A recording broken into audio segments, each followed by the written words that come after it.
Actually, 4 a.m. po yun. So, every 4 a.m. meron po tayong devotional prayer. So, lahat po ng mga full-time medical workers at mga kapatiran po natin, nasa Kingdom Plaza po tayo, 4 a.m. Then, pag dumaw po namin, may nakausli na po na ulo.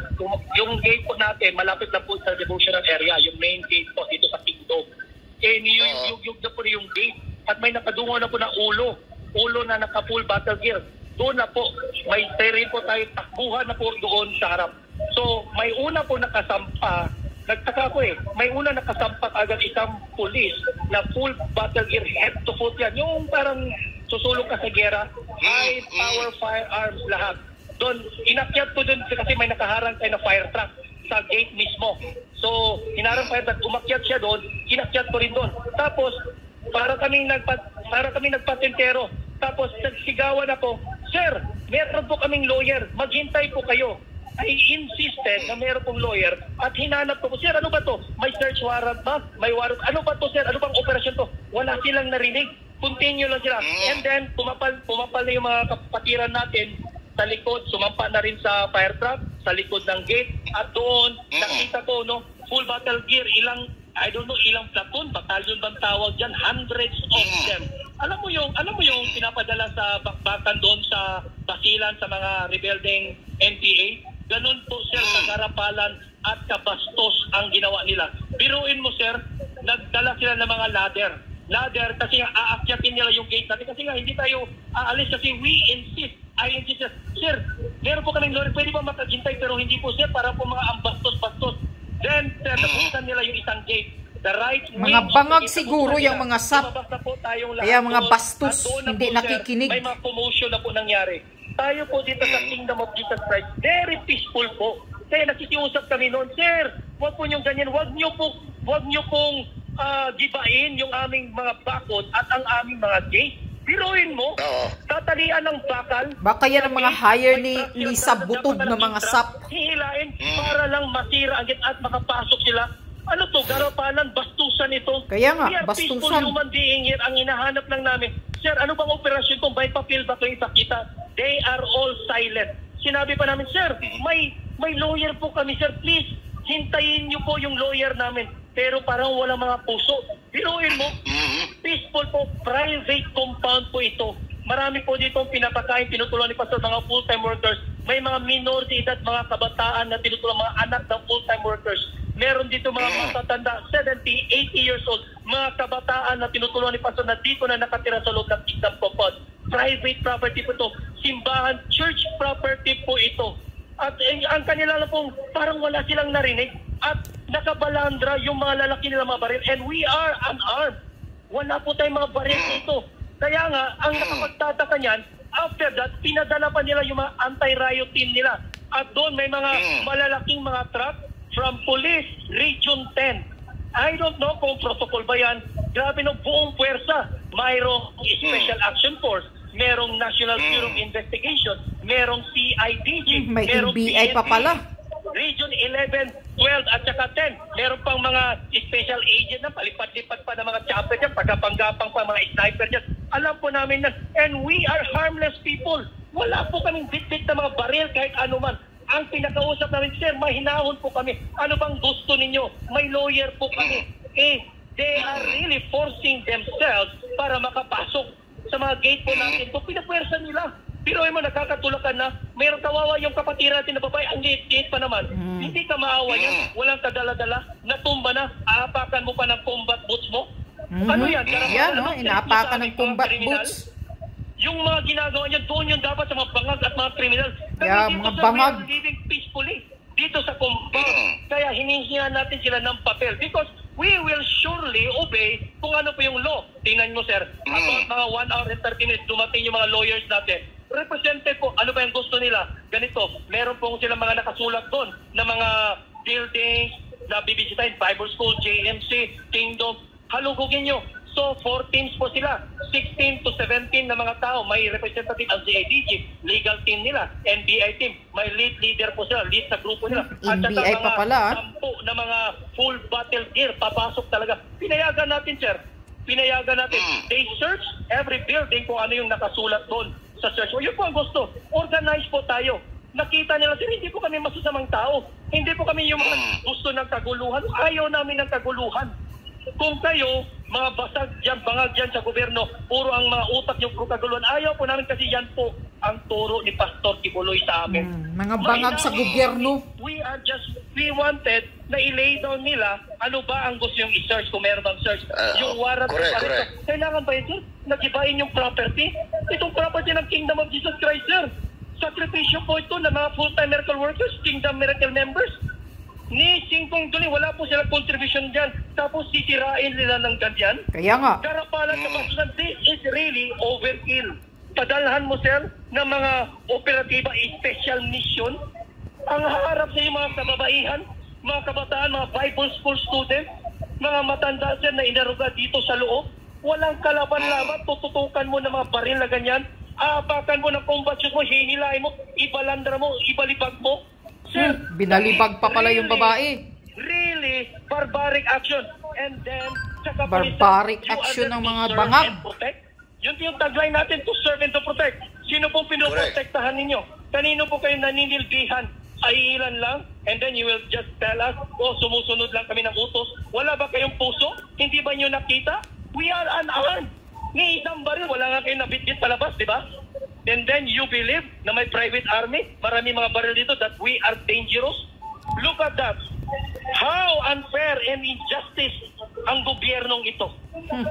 Super injustice and unfair. Nandun in the front line po, kawa po ang ating mga kapatiran, sir.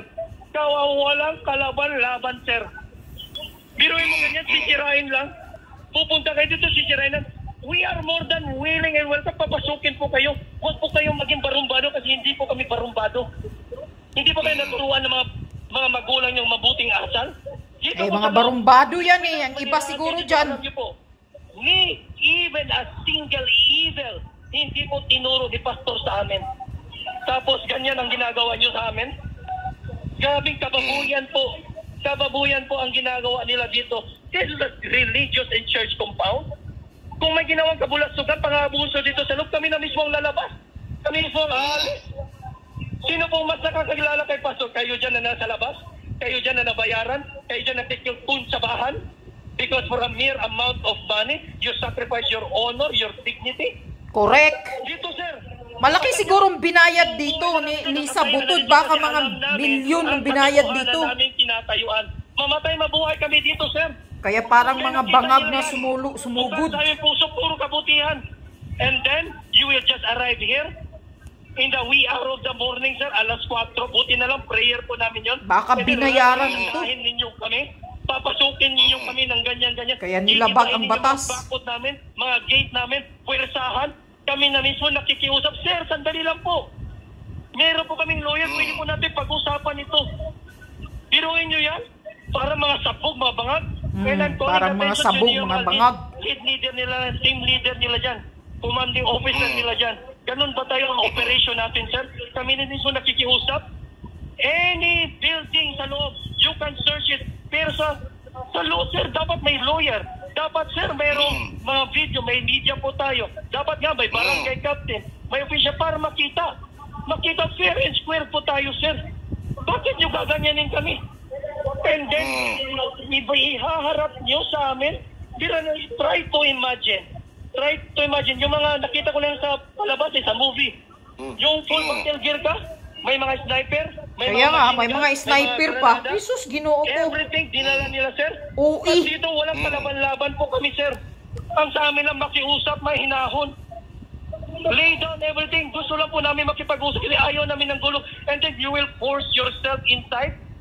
Tututukan nyo kami ng mga baril. Wala po kaming kalaban-laban. Kung pagbabarilin ninyo kami dito, sir, wala kami magawa actually. Wala kami magagawa dito. Pero tatayuan namin ang katotohanan naming alam. Hindi po kami aatras.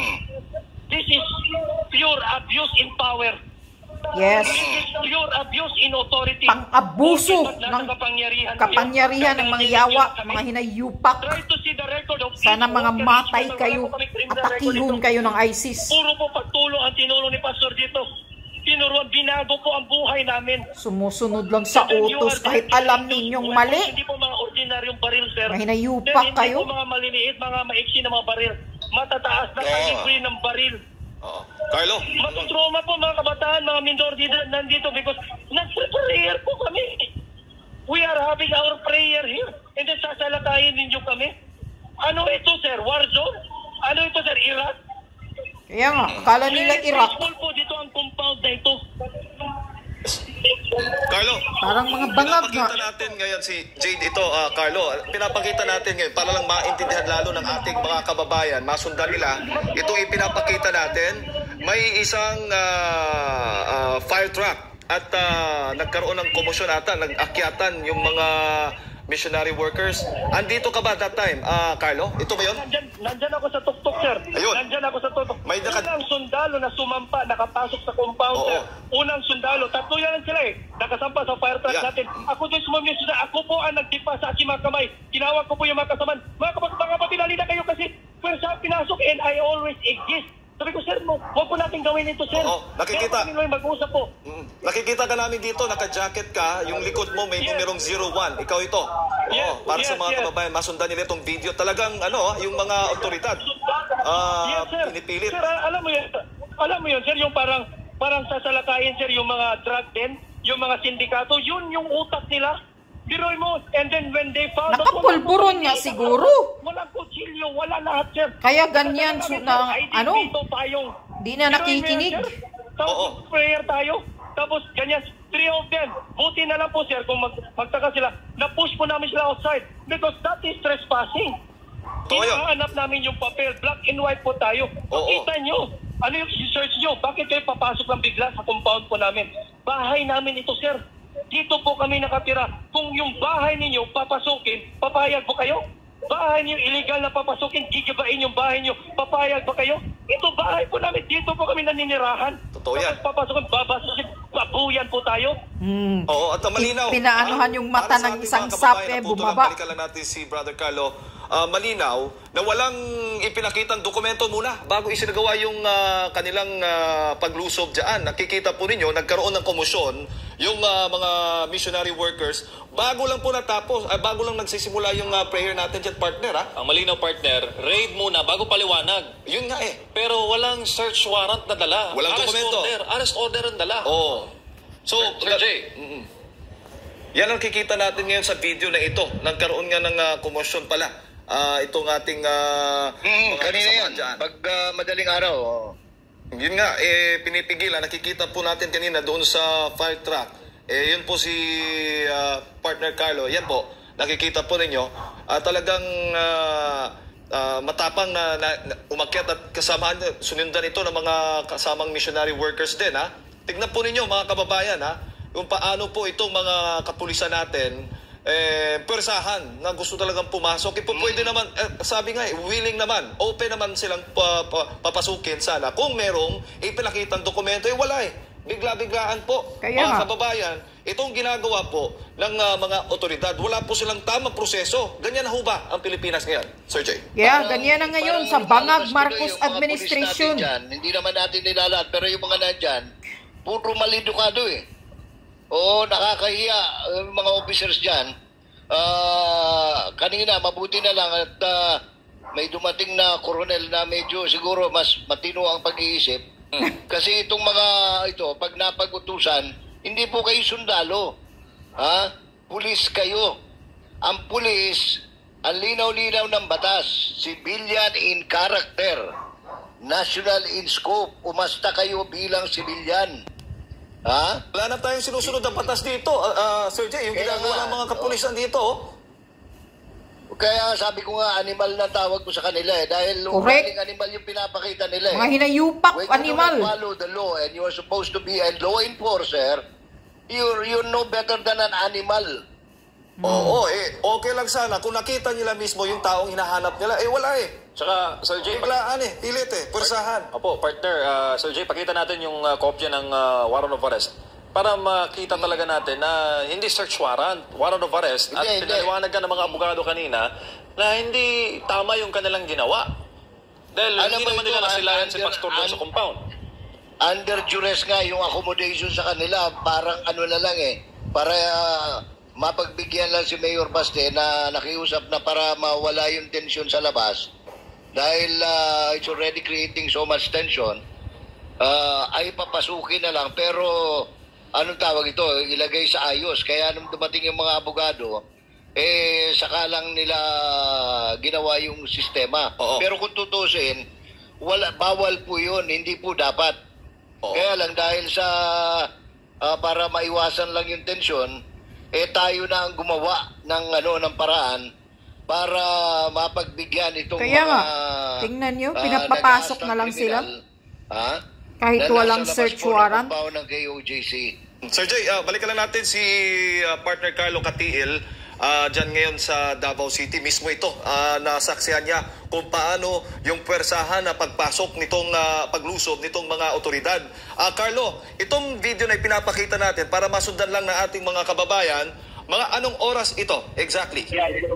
Alas 4 po, alas 4. Yan. So, pagpatay ang alas 4 because 3:45 a.m. nagagather na po tayo sa Kingdom Plaza. About to start the prayer. Devotional prayer po yan, sir. So, naglalinya na po tayo, lahat po ng mga full-time workers at mga kapatiran po, nandito po for our prayer. Alas 4 po yan ng umaga. Yun po yung time, pagpatak ng alas 4, doon na po, sir, kinuyog na po yung gate natin. Nakatali. Ako mismo, sir. Yes. Nakatali yung fire truck. Planong wasakin yung gate. Yung ginawa nila sa Glory Mountain tulad ng ginawa nila. Yes, sir. Wawasakin talaga. Pero may mga... Sa Glory Mountain din, linusog tapos winasak yung gate daw. Mabuksan, sir. Tatalian, lalagyan nila ng malaking bakal. Hihilain nga puwersahan yung gate para mag-iba at papasok sila. Now, hindi na alam dito sa main gate, may fire truck tayo nakaharang, sir. Oo, so, hindi na basta-basta nakakapasok. Oo, pero ilang truck ito na nasa labas at pala, isang may truck lang kasi truck. nakikita natin. Mga ilang truck itong nakahanda dyan sa labas na planong wasakin yung gate natin dyan. Oo, yan, sir. Pumasakit talaga nila, sir, because there's no way na aakyat sila. May mga ladder. Tinutulak natin yung ladder palabas. Okay? Tapos, hindi sila makakapas. That's why they really insisting, sir, decided talaga sila, nagigibain yung mga gate natin. Hindi po tayo papayag yan, sir. This is our private property. Compound po natin ito. Hindi po magkamatayan na po, sir. Hindi po yan mangyayari. Igarapalan Alam mo, Yes. sir, Mag-revolusyon na. Animal, para tayo mga Punta na kayong lahat sa Manila, sa Malacanang. Tindi nitong... Kita naman, kasi wala po tayong mga armas. Kita na mga walang armas. Tapos, sir, malalaki yung mga baril nila, sir. Yun yung ihaharap nila sa atin. Ano po yan, sir? Hindi po kami mga kriminal. Kaya nga. Oo, at malinaw. Daigpay kriminal, terorista ang hinahanap. Walang sinusunod na yung tamang proseso dahil dapat magpakita muna sila ng dokumento para magkaroon ng yung pagpasok kung gusto nilang pumasok. Willing naman ng Kingdom of Jesus Christ. Yun nga, sir, Yun, the first thing na hiningin natin, sir, meron ba tayong papel, sir, para makita the engine? Can you wait for our lawyer? Amen. Pagkatapos, after 1 hour, dumating yung lawyer natin, sir, doon pa. Sinabihan ko sila, nakita nyo, sir, gaano kami kahinahon, gaano kami ka-peaceful, bakit you are forcing yourself way in? Gusto lang namin makita, legal ba yan lahat na ginagawa ninyo? Bakit kailangan nyo kaming babuyin? This cause trauma sa aming mga puso, mga bata, sir. Traumatic experience po yan. Kayo mga pulisya, may mga pamilya, may mga anak ninyo. Gagawin niya sa mga anak niyo, gagawin sa pamilya niyo, mahal niyo sa buhay. Ano mga reaction niyo? Anong makikiramdaman ninyo? Sir, tao din kami, sir. Hindi kami mga hayop. Partner. Hindi kami mga hayop dito na para lang naman hihilain at saka parang ibabalandra doon. Itataboy doon, sir. Kawawa yung mga babae natin dito. Hihilan, hawakan yung leeg, sir. Damit ng leeg. Tatapakan. Grabe. And we are just asking, sir, ipakita nyo yun. Kasi nga, we will abide in the law. Ano man yung sasabihin na sa batas, susundin po namin yan. But look what they did. Grabe, mga babae na wakang mga liig, binabalibag daw, may inaapakan pa ng butas. Partner, Overkill. Yes po. nasaksihan mo rin, partner, no, yung nangyari din sa Hawaii na pag-raid din ng mga otoridad doon. Nakikita mo ba yung same pattern, biglaan, tapos yung mga bata, ang resulta nun, trauma? Pattern. Alas 4, sir. I was there in Hawaii. I was a minister sent by Pastor. Ganun kabuti si Pastor, sir. Inassign po tayo sa Hawaii para alagaan ang gawain ng Ama doon. Alas 4 po, sir. Same scenario. Tapasok siya, binuhin mo siya doon sa KLC at Hawaii. Winasak lahat ng pintuan natin. Tatlong grupo pumasok sa likod, isang grupo pumasok sa harap, dalawang grupo, lahat ng pintuan basag, sir. main gate natin basag, sir. And then, literally, sir, yung mga baril nila, sir, nakatutok yan with laser kasi gabi pa yun, sir. And then, we were handcuffed. Pinusasan po tayo, sir. Tingnan nyo, sir. 2018, the case na gusto nilang pataubin ang kingdom, kukunin si Pastor. The case was dismissed. Year 2020. May narinig ba tayo sa media? May narinig ba kayo na ang kaso ay na-dismiss? Wala, because all of them are all biased. Nakita, and then, they cannot win the case there in United States of America. They bring it here in the Philippines. Kaya nga, binuhay ang kaso dito. Ganyan kawalang hiya. Mga kapulisan, unfortunately, ganyan na ba ang moralidad at integridad po natin? Walang mga moral yan. May mga video na kikiusap na kulang lang magbakawa. Sir, huwag nyo gawin yan sa aming compound. Pilit siya pumapasok. Hindi po kami patitinan. Sinabi po namin in their face, barilin nyo na kami ngayon kung gusto nyo kami baril, pero hindi po kami aalis. Hindi po kayo makakapasok. And then when they show, black and matagal na pinakita, sir eh. Black and white, warrant, ano mga warrant dyan, binasa. After basa, sir, by batch, pasok. Search, anong gusto nyo i-search? Kung may nakita kayo. Ihulog nyo yung isang sap dyan na nakaakyat. Puro muta sa kanilang mga mata. Mahiya naman kayo. Wala ba kayong mga konsensya dyan? Wala ba kayong mga kabutihan sa mga puso ninyo? Wala. Kayo mismo saksi sa ginawa niyong kagarapalan, kabastusan, kabarbarik na mga aksyon na yan. Yes. You treated us as lowest creature. You branded us as the greatest syndicate criminal in the world. Anong treat nyo kay Pastor? Pinakamalaking terrorista at kriminal? Hindi nyo mahuli-huli yung mga corrupt dyan sa gobyerno? Kaya nga. Yung droga nagkalat ngayon? Yun ang unahin ninyo. Kami dito mapayapa, naninirahan. And again, I will say it even a million times, not even a single evil thing tinuro si Pastor sa amin. Puro kabutihan. Kasi sir, kung hindi kami naturuan ng kabutihan, yun palang pagharap nila sa amin, yun palang pag-alipusta, pag-abuso nila sa amin doon sa mga pulis, sir. Gaganti kami, sir. Gaganti po kami. Makahagaw kami ng baril. Totoo yan, sir. May sasakyan kami nakahanda dyan sa labas. Sasagasaan namin yan. Magkamatayan tayo. But we never did that, sir. Kasi, sir, mapayapa po kami na tao. Tinuruan po kami ni Pastor dyan. At saka walang respeto? Grabe. At walang awa silang, yung mga inosenteng mga kababaihan at mga kabataan, talagang nakakaawa sa ginawa na ito. Napersahang pagpipilit na pagpasok dyan sa compound, Carlo. Yes, that is really too much. Piruin mo, sir, mga babae na nasa harap, sir. Ang liliit pa, sir. Ang liliit na mga babae, mga Bible school students, mga full-time workers, mga Kingdom Miracle members, sir. Kapit-bisig. Piruin mo na ganyan? Hahablutin mo? Malinaw. Wala yung mata, sir. Mayroon pa dyan, sir. Kitang-kita ng dalawang mata ko, sir. Porket natumba yun, aapakan mo ng boot mo. Kung yan ang gagawin ko sa mukha mo. But we never retaliate po, sir. Yun lang po, wala ni isa. The cameras will never sa Glory lie. Mountain pala ibaba na yan, no? Tamayong. Too much po, sir. Ganito ba klase? Alam mo, Talagang limang lugar ang nilusog sabay-sabay. Yung mga sasakyan ng mga pulis dyan, apparently hindi from Region 11, kasi galing, may nakalagay Region 10, which means galing pa ng Cagayan de Oro yan. Yes, sir. Hinakot po sa biruin mo, Mga sir. estudyante yung mga babae daw. Bisaya, sir, sabi mo, taga Davao mo, taga Diri mo, ma'am. Wala ka to ba? Kaya nga naman, sir, taga Manila day, sir.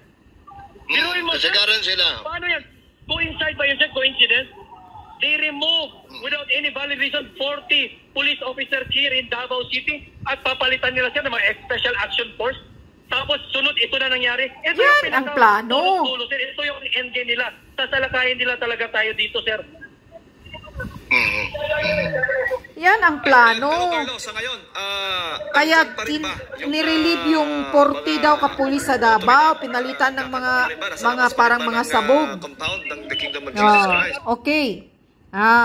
Ngayon alam nyo na. Yan ang plano. Plano na yan. Matagal na yan sinasabi ni Maharlika. Galing sa informer niya. nalulusobin talaga ang Kingdom of Jesus Christ. Tingnan mo, kawawa yung mga babae, ninawakan daw sa liig. Tapos binalibag at mayroon pang babaeng natumba. Inaapakan ng butas ng hinayupak na sap. Kaya tuluyan nyo talaga ito. Tuluyan nyo ito. Maraming sinisira daw doon sa ibang sa Glory Mountain. Sinisira daw talaga. Maraming sinisira. Mga pintuan, mga pinag-iikutan nila. Marami daw ang binasag nila doon. Grabe, 5 lugar ng Kingdom of Jesus Christ nilusob ng sabay-sabay. Ganyan ba kayo? Talagang wala kayong moral. Mga pulis kayo, dapat kayong mga pulis kayo, hindi kayo dapat irespeto. Tapos sabi niyo daw, sumusunod lang kayo sa utos? Ano kayo, mga bubo, mga tanga? Sumusunod lang kayo sa utos? Sinong nag-utos sa inyo? Kahit labag sa batas, sumusunod kayo sa utos? Hindi mga gago pala kayong mga estupido. Mga bubo pala kayo. Dahil pag natuluyan kayo ng kaso na ngayon, sa ginagawa nyo yan, baka iiyak kayo pag wala nang lalamunin ang mga pamilya ninyo, ang mga anak ninyo. O doon kayo humingi ng pira at palalamunin ng nag-uutos sa inyo ang mga pamilya ninyo. Kaya nakakatakot kayo, puro kayo mga barbaric. Sabi pa nga ni Brad Carlo Catiil, ng minister ngayon, na nagkwento ng buong pangyayari. Sabi niya pa, parang mga sabog, parang mga bangag ang mga sap. Kasi kahit anong pakiusap nila, hindi nakikinig, tuloy-tuloy lang, parang walang narinig. Ay, grabe. Ganyan ang Pilipinas ngayon sa panahon ni Marcos Jr. Bangag. Wala ng gobyerno, wala ng batas. Nilalabag na lahat. Kaya tuluyan nyo, wag nyong palampasin talaga itong ginagawa ng mga pulis na to. Tingnan natin ang kabubuhan nila. Yan ba ang pinapakita ninyo sa mga anak ninyo? Pulis kayo? Pero kayo mismo ang lumabag sa batas dahil himod-puwit lang kayo sa nag-utos sa inyo. Sumusunod kayo kahit alam nyo na illegal, hindi tama. Di mga bubo kayo, mga walang hiya pala kayo talaga. Dapat sa inyo talaga makulong. Yan ang dapat sa inyo.